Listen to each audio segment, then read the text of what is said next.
My name is Jordan, a 38-year-old male, and the night my wife's sister humiliated me at a family dinner was the night I finally understood the cracks in my marriage that I had been ignoring for too long.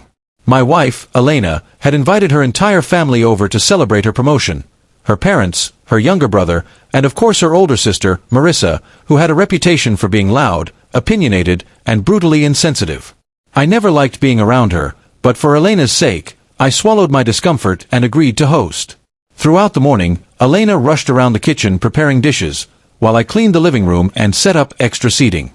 She seemed distant, unable to look at me for more than a second. I chalked it up to stress from work and brushed it aside. When her family arrived, the house filled with noise, laughter, chatter, clattering dishes, and for a moment, everything felt normal.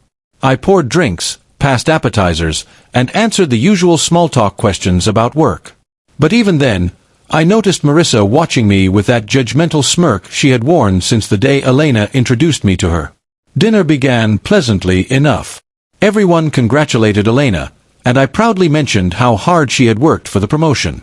She blushed a little, but her eyes flicked toward Marissa like she was waiting for approval.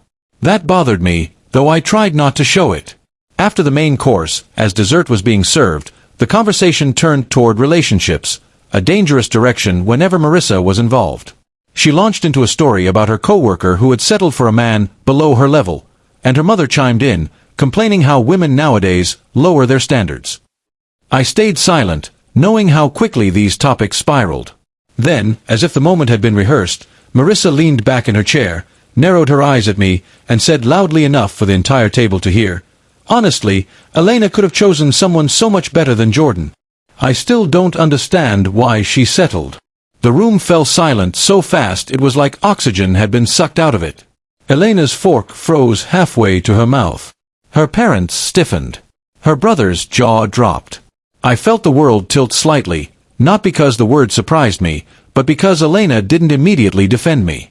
She stared down at her plate like she had been caught in something she didn't want to face. I swallowed slowly, placing my napkin on the table. "Is that supposed to be a joke?" I asked. My voice was calm, too calm. Marissa shrugged. "I'm just being honest." Elena was top of her class. She could have married someone more ambitious. "You're comfortable, safe, but not impressive." The word impressive hit harder than I expected. Not because I believed her, but because Elena didn't contradict her. Her silence was louder than the insult. Finally, Elena muttered, "Marissa, don't start," but her tone lacked conviction. It was a soft plea, not a defense. Her brother, Aiden, spoke up next. "That was out of line," he snapped. "Jordan treats Elena better than half the guys I know treat their wives." He looked genuinely angry, which I appreciated. But it didn't erase the sting of seeing my wife quietly shrink into herself, not saying a word to protect me. Marissa smirked again. "I'm not saying he's a bad guy. I'm just saying she had options." That sentence landed like a stone in my stomach. And Elena's faint wince, barely noticeable, but there, told me there was truth behind the cruelty. I pushed my chair back slightly, breathing in slowly so I didn't react out of sheer humiliation. "Elena," I asked softly, "do you agree with her?" My voice was steady, but the room felt like a tight box around us. Elena blinked rapidly. "No, I don't. She's exaggerating," she said. "But she wouldn't meet my eyes." Her mother finally intervened, telling Marissa to apologize, but Marissa rolled her eyes. "Fine. Sorry," she said in a tone that made it clear she wasn't sorry at all. Dinner limped on after that, the atmosphere stiff and uncomfortable. I answered questions politely, but inside I felt something unravel. A small thread of doubt, tugged loose by one cruel comment and a silence from the one person whose voice mattered most.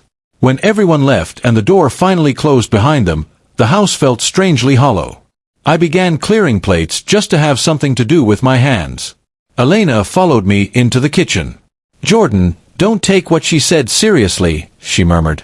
"She says awful things all the time." "I don't care what she says," I replied quietly.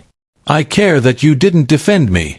She looked startled, as if she hadn't realized the depth of the wound.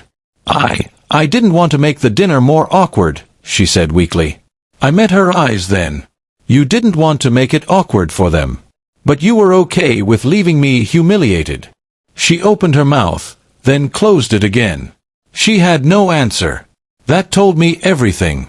That night, lying awake in the dark, I realized something. Respect doesn't disappear in one moment. It fades in small ways, unnoticed until someone else points out just how far it has fallen. Marissa's cruelty had only exposed what had already been slipping quietly between us. And now that the truth had surfaced, I couldn't unsee it.